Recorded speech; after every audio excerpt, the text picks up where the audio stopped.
Hai, selamat pagi. Sudah siap dengan piring hatinya?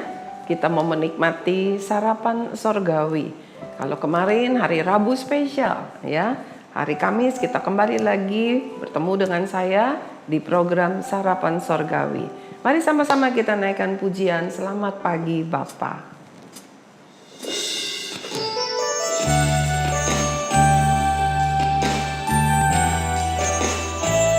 Kita mengucap syukur buat kebaikannya. Selamat pagi Yesus, selamat pagi Roh Kudus. Terima kasih atas anugerah-Mu. Semalam telah berlalu, ku memuji, ku bersyukur, memuliakan nama-Mu.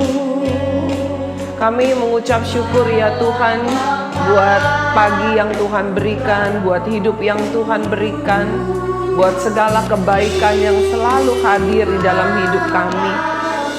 Terima kasih Tuhan, karena Tuhan tidak pernah tinggalkan kami, di mana keadaan boleh seolah-olah membuat kami takut dan gentar, tetapi biarlah kami mempunyai hati yang terus bergantung kepada Tuhan. Biarlah hidup kami berlindung kepada Tuhan, dan hidup kami menurut apa yang menjadi kehendak Tuhan.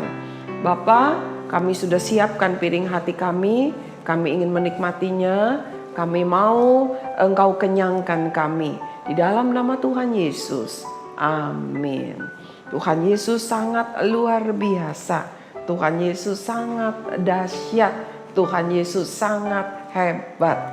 Mari kita naikkan dulu pujian. Allah ditinggikan dengan sorak-sorai.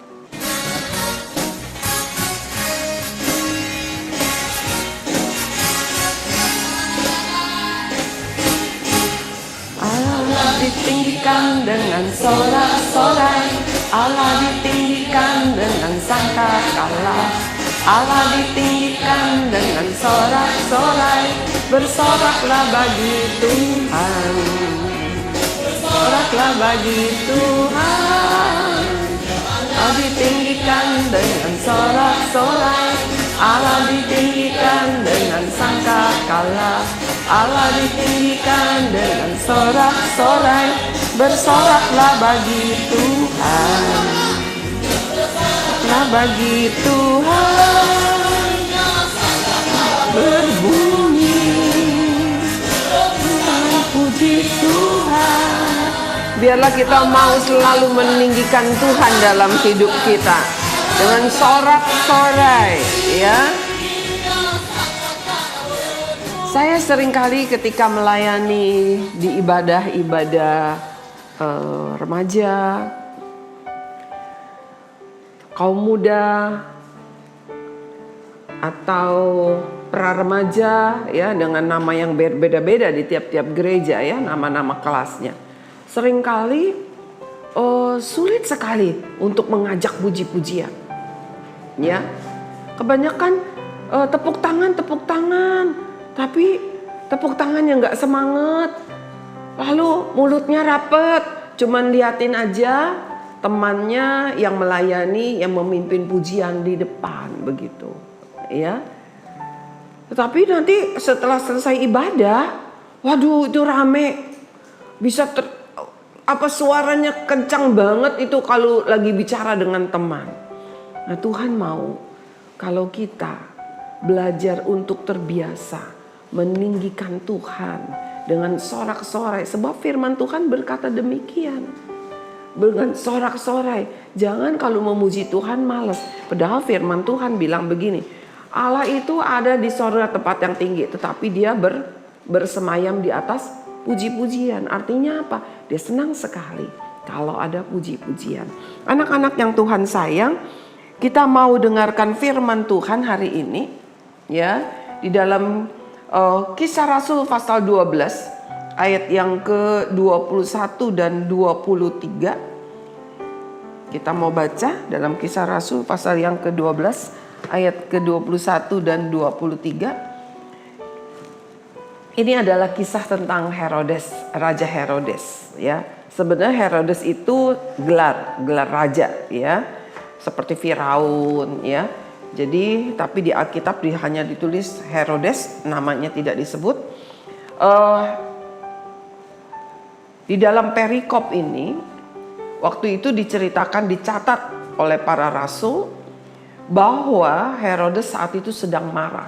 Dia waktu itu adalah seorang penguasa, raja yang sangat berkuasa, termasuk di wilayah Sidon dan wilayah Tirus. Ya. Dan saat itu Herodes sedang marah sekali dengan penduduk Sidon dan Tirus.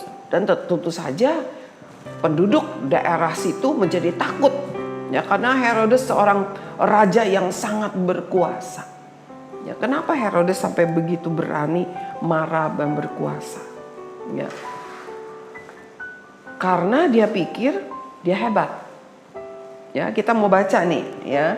Kita baca ayat yang ke-20 dulu. Herodes sangat marah terhadap orang Tirus dan Sidon.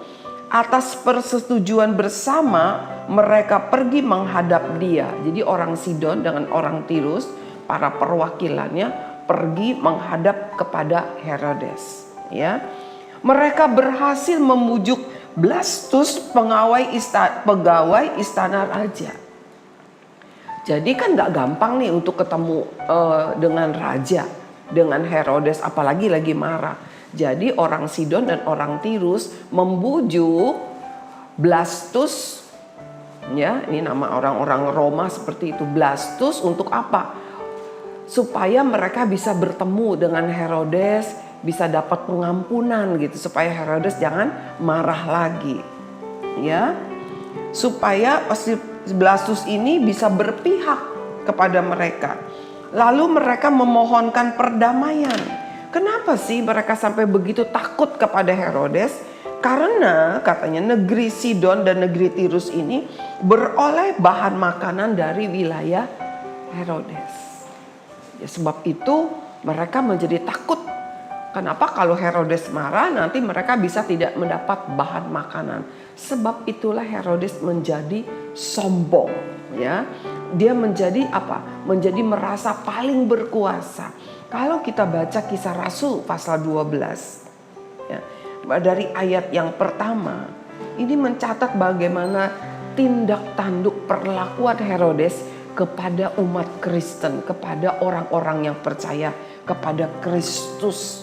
Ya, saya akan bacakan ayat yang pertama ya. Kisah Rasul pasal 12. Kira-kira pada waktu itu Raja Herodes mulai bertindak dengan keras terhadap beberapa orang dari jemaat. Ia menyuruh membunuh Yakobus, saudara Yohanes, dengan pedang.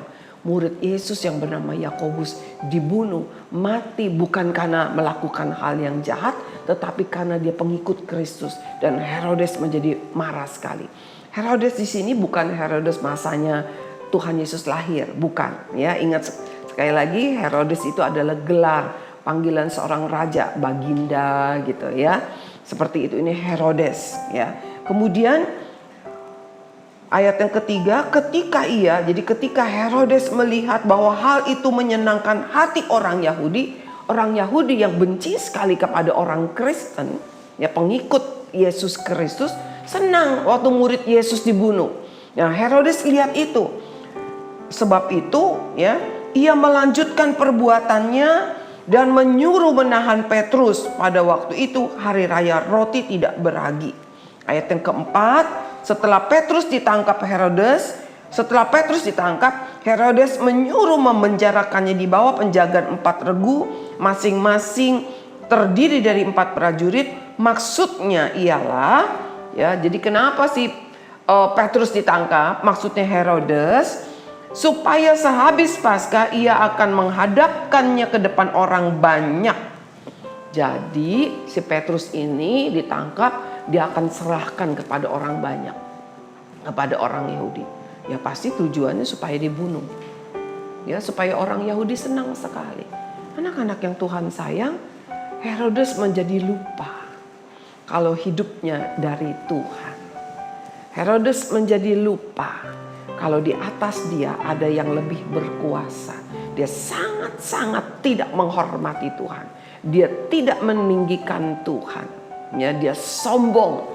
Dia pikir dia yang paling berkuasa. Dia berhak menentukan hidup seseorang. Kita baca ayat yang tadi kita lanjut. Ayat yang ke-20 tadi kita baca ayat yang ke-21.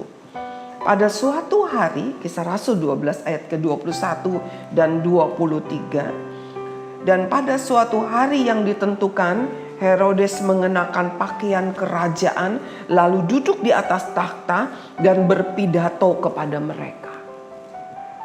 Jadi Herodes, dia pakai baju kebesarannya, dia duduk di atas bangku kerajaan, bangku seorang raja, lalu dia berpidato. Ya, lalu ayat yang ke-22. Dan rakyatnya bersorak membalasnya. Inilah suara Allah dan bukan suara manusia. Waduh, semua rakyatnya memuji-muji dia. Saya percaya rakyatnya memuji-muji dia karena apa? Herodes kejam. Dia takut sekali. Ya, mereka takut sekali. Lebih baik memuji-muji. Waduh, Herodes dipuji-puji sebagai, wah, ini suara Allah bukan suara manusia. Herodes yang menjadi sombong. Kita baca ayat yang ke-23. Dan seketika itu juga ia, Herodes ya, ditampar malaikat Tuhan. Karena ia tidak memberi hormat kepada Allah. Ia mati dimakan cacing-cacing. Ya. Anak-anak yang Tuhan sayang, siswa SKBB beserta keluarga yang lain atau siapapun yang ikut mendengarkan Sarapan Sorgawi pagi hari ini. Firman Tuhan pagi hari ini mengingatkan kepada kita bahwa di atas hidup kita ada satu yang lebih berkuasa. Kita tidak boleh sekali-sekali meninggikan diri kita. Apapun yang membuat kita berhasil, kalau engkau sehat, kalau engkau pintar, kalau engkau kaya, jangan sekali-sekali engkau merasa dirimu paling hebat. Kita harus belajar menghormati orang lain. Kita harus belajar menghargai hidup orang lain. Kita tidak boleh meremehkan orang lain. Siapapun dia. Baik dia lebih bodoh dari kita. Baik dia lebih miskin dari kita. Baik dia agamanya lain. Baik dia sukunya lain, bangsa yang lain. Karena setiap orang pasti punya kelebihan. Setiap orang pasti punya keburukan. Kita tidak mau menjadi seperti Herodes. Mungkin kita bukan seorang raja, tetapi karakter seperti Herodes mungkin aja bisa ada dalam hidup kita. Kita menjadi arogan. Kalau kita marah, kita semau-maunya. Kita senang maunya kita dipuji-puji terus. Kita menjadi marah ketika orang mungkin menegur kita. Ketika mama papa menegur, kita menjadi marah. Ya, tidak bisa seperti itu.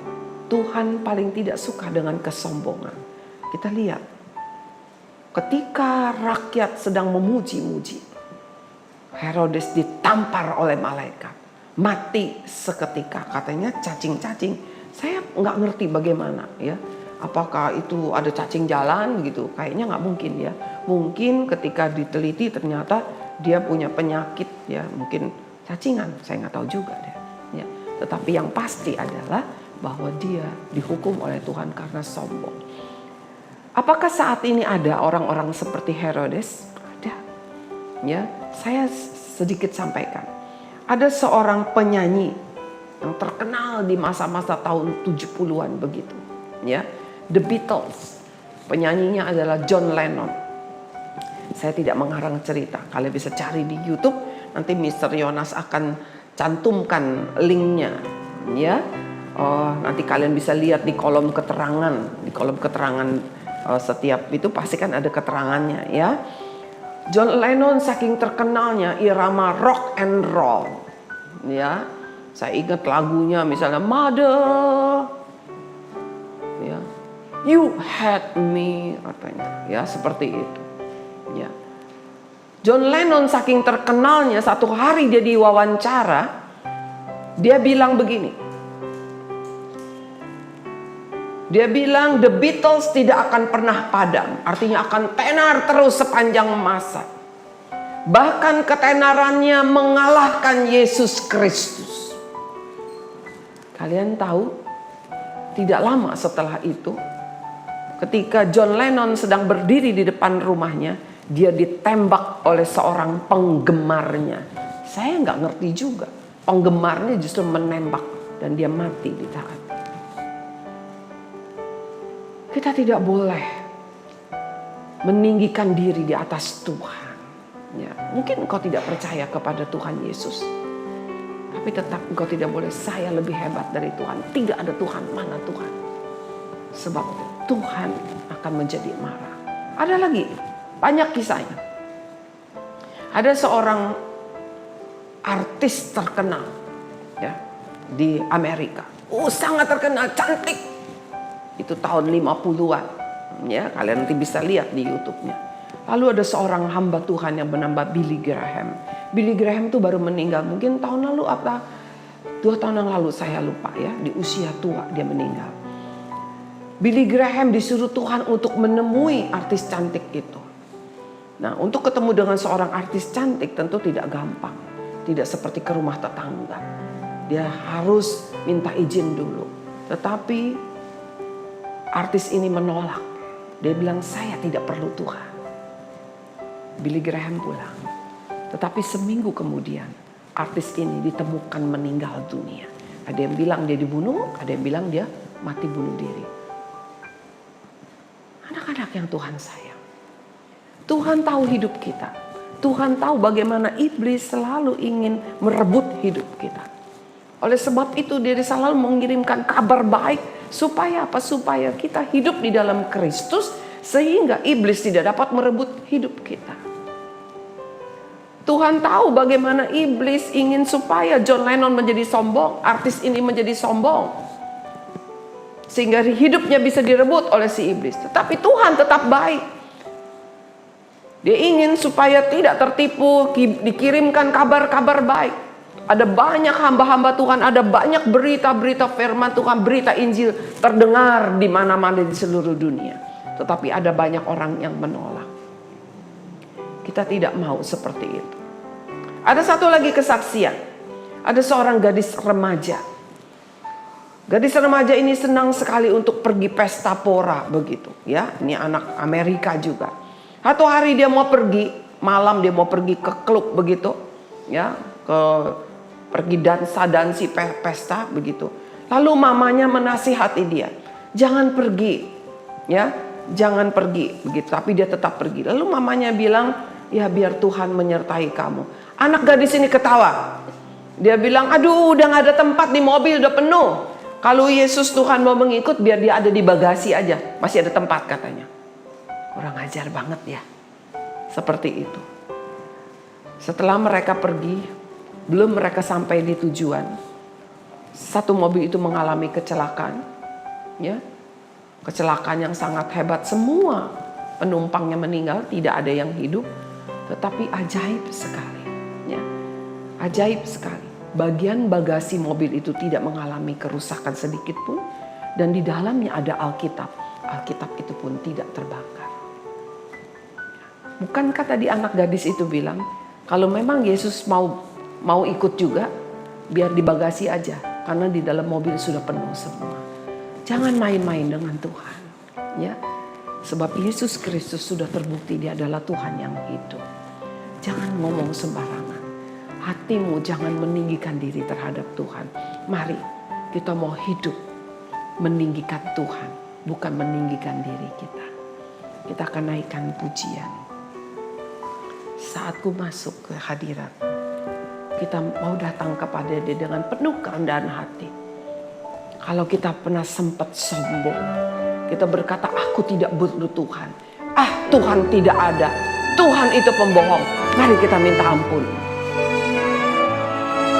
Kita tundukkan kepala. Kita bertobat saat ini. Kita mau katakan, Tuhan ampuni saya. Kalau saya sombong, kalau saya tidak menghargai Tuhan, saya tidak menghormati Tuhan. Saat ku masuk ke hadirat, kita dengarkan pujian ini. Kita mau datang tersungkur di kakinya. Kita mau hidup menyembah Dia.